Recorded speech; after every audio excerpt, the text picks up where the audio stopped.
Chegamos então? Estamos na área para mais um Correspondente Médico. Lembrando que você pode sempre participar conosco, viu? Vai lá no Twitter, use a hashtag Correspondente Médico, mande sua pergunta, sua sugestão, a sua dúvida. Doutor Fernando Gomes já está aqui para respondê-las e fazer todos os comentários. Tudo bem, doutor? Tudo ótimo, Elise. A gente adora quando você participa. Bom, vamos trabalhar? Vamos trabalhar e a gente começa aqui falando, alertando vocês sobre a relação entre quem já teve um AVC e a possibilidade de infartar. Atenção então para esse assunto, viu? Um estudo da Faculdade de Medicina da Universidade de São Paulo aponta que pessoas que tiveram um acidente vascular cerebral têm mais risco de infartar. Pois é, de ter um infarto do miocárdio. Para chegar a esse resultado, os pesquisadores avaliaram o score de cálcio de 120 pacientes. E aí, eu já quero perguntar para o doutor Fernando Gomes o que seria, afinal, o score de cálcio, doutor? É o seguinte, Elisa, quando existe aterosclerose, existe a deposição de placas de ateroma dentro das artérias, que são os vasos que levam sangue oxigenado e rico de nutrientes para os tecidos. Quando existe esse depósito, é detectado no exame de imagem o depósito de cálcio e, através dessa classificação, é possível inferir se existe um grau de acometimento maior ou menor das artérias pela doença. Aqui temos algumas informações e também chamando a atenção para a diferença entre AVC e infarto. A gente sabe que para algumas pessoas isso é muito óbvio, né? Nossa, é evidente que AVC não tem a ver com infarto, mas nem tudo é óbvio para todo mundo. E ao mesmo tempo, Elisa, são situações bastante parecidas do ponto de vista fisiopatológico. Eu explico melhor. Se existe uma doença que é disseminada pelos vasos, e aqui a gente está falando da aterosclerose, o comprometimento da chegada de sangue oxigenado para os tecidos, tanto faz, se eu estou falando do cérebro ou do coração, vai ter uma manifestação clínica semelhante. Por exemplo, quando eu falo acidente vascular cerebral ou acidente vascular encefálico, o que acontece? Os vasos que levam o sangue para o cérebro, eles podem entupir ou romper. E com isso, havendo essa obstrução, o sangue não chega para oferecer os nutrientes necessários para o tecido. E a gente tem uma morte de uma parte desse órgão. Quando esse evento acontece dentro da caixa torácica, e aqui eu me refiro às artérias coronárias, que são vasos que levam sangue para nutrir o próprio coração. Você imagina, o coração é tão importante para bombear sangue para todo o corpo. Aí são as artérias que vão levar sangue para que esse músculo funcione de forma satisfatória. Quando existe placa de gordura, aterosclerose, e acumula no interior desses vasos, esse entupimento pode também levar à falta de oxigênio e esse tecido ele também pode morrer. E esse é o nome para infarto agudo do miocárdio. Aterosclerose? Aterosclerose. Que seria, então, exatamente um problema relacionado com quem infarta. Exato, com quem infarta e com quem tem acidente vascular cerebral. Nos dois casos, mostrando que, na verdade, o problema ele está no aparelho cardiovascular, mas nos vasos que levam sangue em todas as regiões do corpo. Isso pode acontecer no cérebro, no coração, no rim, no fígado, em outros lugares. Mas esses órgãos, como extremamente importantes, a manifestação clínica ela é muito poderosa. Um AVC, a pessoa pode ficar com alteração neurológica evidente. O infarto, o indivíduo pode até morrer se a bomba cardíaca deixar de funcionar de forma adequada. Doutor, a gente começou o assunto, então, trazendo o resultado dessa pesquisa da Faculdade de Medicina da Universidade de São Paulo, a USP, falando, então, sobre essa relação entre quem passa por um evento de AVC ou quem infarta. E aí eu lembro que nesta semana, doutora, a gente trouxe aqui para o Correspondente Médico que, segundo o Ministério da Saúde, 300 mil pessoas morrem por ano de infarto. E qual é a maior causa dos infartos? Pressão alta. Esse número equivale de 300 mil pessoas por ano a mais de 800 pessoas por dia. E a OMS também alerta que essa é a maior causa de morte em todo o planeta. Pois é, doenças cardiovasculares. E entre os casos de AVC, por exemplo, porque a gente está falando aqui então das duas causas, não é infarto, que o Ministério da Saúde alerta que mais de 800 pessoas morrem por dia por infarto no Brasil, tem essa relação entre o infarto e o AVC. Quando a gente foca só no AVC, que o doutor Fernando já explicou para a gente, 85% dos casos de AVC são isquêmicos. E desses, mais de 20% são causados por, uma palavra difícil, mas o doutor vai explicar para a gente, aterosclerose. Pronto, que é a palavra difícil que eu já perguntei antes para o doutor Fernando Gomes. Doutor, como assim diferenças de AVC? E quando a gente fala sobre AVC isquêmico, o que é exatamente? Bom, existem dois tipos de AVC, o isquêmico e o hemorrágico. O isquêmico acontece porque a artéria é entupida, o sangue simplesmente não chega, falta alimento, falta combustível para o órgão. Quando a gente tem um hemorrágico, ocorre uma ruptura do vaso, por exemplo, pela ruptura de um aneurisma cerebral. Então, o sangue até chega, só que ele extravasa para dentro da caixa craniana, provocando diversos problemas, além de não levar sangue para o cérebro como deveria. A aterosclerose ela tem principalmente o seu papel na fisiopatologia envolvida com o tipo isquêmico, fazendo com que, na verdade, por dentro do vaso, você imagina, Elisa, que é o seguinte, o vaso é como se fosse um cano. Ele começa bastante dilatado, bastante grande, isso é natural, saindo da artéria aorta, que sai do coração, e conforme os vasos vão indo para diferentes órgãos, eles vão diminuindo de calibre até que ficam muito pequenos, onde existe a troca de elementos do sangue com o próprio tecido-alvo. Conforme esses vasos vão ficando pequenos, se eu tenho dentro dele irregularidades, e aí a aterosclerose, o depósito, é como se eu tivesse um cano sujo, quase que entupido. O sangue ele precisa fazer algumas manobras para conseguir chegar até o tecido. Até o momento em que, por uma característica da própria hemodinâmica, isso é impossível de acontecer e o vaso entope, existe um bloqueio. E não chega então o sangue nessa parte do tecido. Por isso que é tão importante a gente cuidar da saúde do aparelho cardiovascular para que a gente evite esse tipo de problema. E como você falou mesmo, né, a pressão arterial elevada, ela é uma causa subjacente muito importante e muitas vezes silenciosa. Por isso que a gente precisa ativamente buscar e descobrir se a gente tem pressão alta ou não para mudar o nosso estilo de vida e para tratar se caso seja necessário. O quadro Correspondente Médico fica disponível no YouTube, na página oficial da CNN Brasil, viu? Então, tudo isso aqui que a gente falou, de repente, se você quiser compartilhar com um tio, uma tia, uma avó, um avô, enfim, com quem você ama e quer que tenha saúde, saiba que depois você pode acessar lá no YouTube, copia o link, compartilha com todo mundo para a gente disseminar a informação. Ainda falando sobre prevenção, por exemplo, o doutor Fernando Gomes alerta a gente aqui que ter a prevenção, fazer exames quanto à pressão alta, você pode evitar um problema no futuro, por exemplo, de um probleminha aí no coração, que não queremos. E outros exames muitíssimo importantes são essenciais para você detectar o quanto antes um problema. Câncer de mama.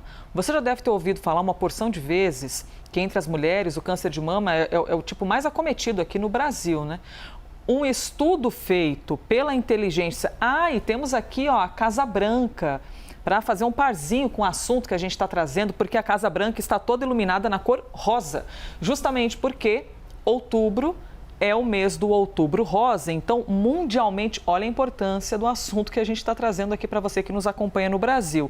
Mundialmente, existe um alerta para você ficar atento, fazer os exames, ficar de olho no câncer de mama. Um estudo feito pela Inteligência em Pesquisa e Consultoria, solicitado pela farmacêutica Pfizer, aponta que quase 50% das mulheres no Brasil deixaram de fazer os exames de rotina no ginecologista ou mastologista durante a pandemia. De acordo com a Sociedade Brasileira de Mastologia, o câncer de mama, como eu falei, é o tumor maligno mais comum entre as mulheres e é responsável por 1 a cada 4 casos de câncer em todo o planeta. Veja só, dados do Instituto Nacional do Câncer apontam que, no ano passado, foram registradas mais de 66 mil casos da doença no Brasil e mais de 18 mil pessoas morreram. Doutor Fernando Gomes, só por essa abertura, essa quantidade de dados, fica mais do que escancarada a necessidade de fazer um acompanhamento, não é? E de que a mulher tenha uma rotina médica para, quanto antes descobrir a doença, menos pior seja esse processo. Você falou tudo. Se eu diagnostico precocemente um câncer de mama, a chance de cura é muito maior. E o que acontece? Desde a década de 90 existe essa campanha do Outubro Rosa. E no início existia aquela ideia de se padronizar o autoexame para quando a mulher detectasse então o exame, a presença de um nódulo, de um caroço, de uma lesão, ela então buscasse o serviço de saúde. A gente sabe que a mulher ela tem que se examinar sempre, isso faz parte da rotina de qualquer ser humano. Mas na verdade, quando você consegue detectar no autoexame uma lesão, o tempo já passou, Elisa. Por isso que é necessário realizar exames que são capazes de detectar precocemente a lesão muito menor e, com isso, instituir o tratamento. Então, o diagnóstico precoce do câncer de mama, ele visa identificar lesões, nódulos, assimetrias e, principalmente, colocar a mulher dentro de um processo de tratamento, para que a gente tenha como cura o nosso maior objetivo. A gente sabe que não tem como prevenir o câncer de mama diretamente, mas indiretamente tem. Existe uma grande correlação com alguns hábitos. Então, por exemplo, com a obesidade, sedentarismo, com o tabagismo, com outros problemas de saúde que um estilo de vida saudável, que faz bem para o coração, faz bem para tudo. Hábitos ruins, então, Isso, né? hábitos ruins, né? Colesterol alto e outras coisas. Se você consegue ter um estilo de vida bacana, você protege, obviamente, de casos mais complicados. Mas a detecção precoce é extremamente importante. E realizar o exame faz com que você consiga ter acesso a lesões muito pequenas, facilitando, então, o tratamento, que vai ser uma cirurgia, radioterapia, quimioterapia, imunoterapia. Para cada tipo de lesão, existe um protocolo estabelecido. Aproveitando, então, que nós estamos aqui, como eu falei para vocês, no Outubro Rosa, tem gente que adora compartilhar mensagem na rede social, mensagem no WhatsApp, incluindo fake news, que só atrapalham as nossas vidas. Então, aproveite este momento e pegue o seu hábito de compartilhar informação e compartilhe algo positivo. Pergunte para as mulheres da sua família. Geralmente a partir de quantos anos, doutor? A partir dos 40 anos, e se existe antecedente familiar, isso pode ser mais precoce. A grande vantagem é que geralmente a mulher frequenta o ginecologista e esse papo tem que acontecer de uma forma muito franca e objetiva com o profissional, para não perder o fio da meada, né? A gente sabe que veio a pandemia, todo mundo ficou muito preocupado e de uma forma correta com isso, para não morrer, mas na verdade você percebe aqui, a gente deu uma derrapada na curva e o número não é pequeno de pessoas, de mulheres que deixaram de fazer o exame. Compartilhe então essa pergunta com as mulheres que você ama. Você já foi fazer o exame de mama este ano? Qual foi a última vez que você foi ao ginecologista poder fazer um acompanhamento mesmo? Você costuma fazer exames preventivos? Pergunte isso, encha de mensagem com mensagens positivas que podem mudar a vida das pessoas e não só com aquelas mensagens, né, enfim, que não fazem a gente crescer de maneira alguma. Doutor, antes de passar para o próximo assunto, ainda focando aqui na questão da mama, como é interessante a gente conhecer o nosso próprio corpo, não é? Porque se eu não tenho o hábito, por exemplo, de fazer o autoexame apalpando a mama, quando aparecer algo diferente, um nódulo, algum carocinho, eu não vou saber se é algo anormal ou não, já que eu não tenho esse hábito. Por isso que é importante a gente conhecer o nosso próprio corpo. Exato, é importante se tocar, é importante perceber mudanças. E a gente tem um dispositivo dentro da casa da gente também muito valioso e muitas vezes a gente menospreza, chamado espelho. Então você consegue observar simetrias, você consegue observar partes do corpo que você não consegue ver diretamente, fazendo algum jogo de espelho, colocando um espelho contrapondo o outro. Então esse tipo de hábito, ele é extremamente importante. A gente usa muito esses recursos, Elisa, para estimular a vaidade, mas tem uma coisa aqui muito importante que fica escondida, que é o autocuidado. A gente quer viver bastante, a gente quer viver bem. Então é importante a gente conhecer o nosso próprio corpo. Muito bem. Incomode quem você ama com mensagens boas. Pergunta lá se as mulheres que você ama fizeram o exame de mama e há quanto tempo fizeram e se não tem de refazê-lo. Perguntinha sincera agora. Se eu dissesse para você, neste momento, a partir de agora você precisa ficar 1 minuto sem fazer nada, pensar em nada, parado aí onde você está. Você conseguiria? 1 minuto só? Nosso dia tem 24 horas, 1 minuto é nada, né, doutor? É muito pouco. Só que como é difícil, hein? Por isso que quem fala que medita, muita gente diz assim, nossa, como você consegue? Eu não consigo, mas isso é impossível. Meu pensamento parece que vive a 1000 por hora, eu não consigo desligar. É possível, viu, gente? Um estudo baseado na pesquisa global de drogas, olha só que relação interessante, mostrou que meditar por 10 minutos todos os dias pode ajudar na concentração. Essa é uma prática muito antiga. E mesmo que seja antiga, como a gente tem dificuldade de conseguir fazê-la, hein? E pode trazer tantos benefícios para a saúde. A instrutora sênior de Mindfulness, Luísa Bittencourt, falou com a gente sobre esses benefícios. Vamos ouvi-la então. A nossa mente tem o hábito de ficar muito no passado ou no futuro e não no aqui e no agora, que é onde de fato a nossa vida está acontecendo, que é tudo que a gente tem. Então, alguns dos benefícios da prática de atenção plena: reduzir estresse, ansiedade, melhorar a qualidade do nosso sono, trazer mais autorregulação, inteligência emocional, melhora o foco, a concentração, consequentemente a produtividade também, e aumenta muito a nossa sensação de bem-estar. Porque quando nós estamos presentes no momento, na nossa vida, a gente consegue curtir mais os momentos agradáveis, porque a nossa atenção está inteiramente ali. E quando o momento é desafiador, a gente também aprende a lidar com ele da melhor forma possível, porque estamos presentes, não fugindo do momento, da situação. Muito bem, Luísa Bittencourt falando com a gente a respeito dos benefícios da meditação. Você parou para pensar aí se você conseguiria? Um minutinho só, parece tão pouco. 60 segundos, doutor Fernando Gomes. E tem gente que não consegue. O que acontece com a nossa cabeça, aproveitando que eu estou aqui com um neurocirurgião, poder desvendar os mistérios da nossa mente. Às vezes, quando a gente fecha os olhos, tentando meditar ou tentando dormir. Pronto, vamos falar sobre algo que todo mundo faz todo dia, que é dormir. A gente fecha os olhos pensando, é hora de dormir. Mas a cabeça permanece aqui com imagens, informações, a conta que eu não paguei, nossa, não mandei mensagem para fulano, minha nossa, não respondi aquele e-mail. Por que às vezes a mente não é tão domável assim como a gente gostaria? Você sabe, Elisa, uma coisa muito interessante acontece. Existe uma soberba do ser humano. Como a gente tem a consciência e a gente administra a nossa memória, nós temos a sensação de que tudo basicamente acontece só no plano consciente. Mas na verdade não é assim. E aí quando você quer ter controle de algumas coisas, você deixa de ter essa possibilidade. Quando a gente fala de meditação, a gente fala do ponto de vista neurocientífico de ancorar e fixar a sua consciência a partir, na verdade, de prestar atenção na respiração. A respiração acaba sendo um reflexo extremamente importante para a manutenção da nossa vida, que surge assim que a gente vem ao mundo, assim que a gente deixa de depender do cordão umbilical e passa a precisar extrair oxigênio da própria atmosfera. E a partir desse momento, quando você começa a prestar atenção em que você pode viver aqui no presente, deixando algumas memórias para trás e não perdendo tanto tempo projetando o futuro, ou seja, ficando preocupado, o seu cérebro passa a funcionar de uma forma diferente. É lógico que existe um período que a gente chama de estímulo da neuroplasticidade. Se é difícil hoje cumprir o seu desafio aí de ficar um minutinho tentando ficar quieto, fechando o olho, só num ambiente tranquilo, e que não é dormir, né? Meditar não é dormir, né? Você ficar quietinho ali, prestando atenção à sua respiração, você percebe que conforme o tempo passa, você consegue espichar um pouco mais esse tempo de uma forma que é indolor e que traz benefícios incríveis. O fluxo sanguíneo cerebral e o estímulo de áreas diferentes do cérebro acontece. Então você pode imaginar o córtex pré-frontal, que tem o papel de planejamento e tomada de decisões, que muitas vezes fica bombardeando, é o que você falou. Esse aqui da frente? Isso, esse é o danado? Esse é o danado, que fica poluindo. É a graça e a desgraça, né? Porque ele ajuda tanto a gente e ao mesmo tempo é aqui que ficam transitando esses pensamentos reentrantes de preocupação, boleto para pagar, conta para pagar. Isso, é um looping de pensamento. Você consegue silenciar isso.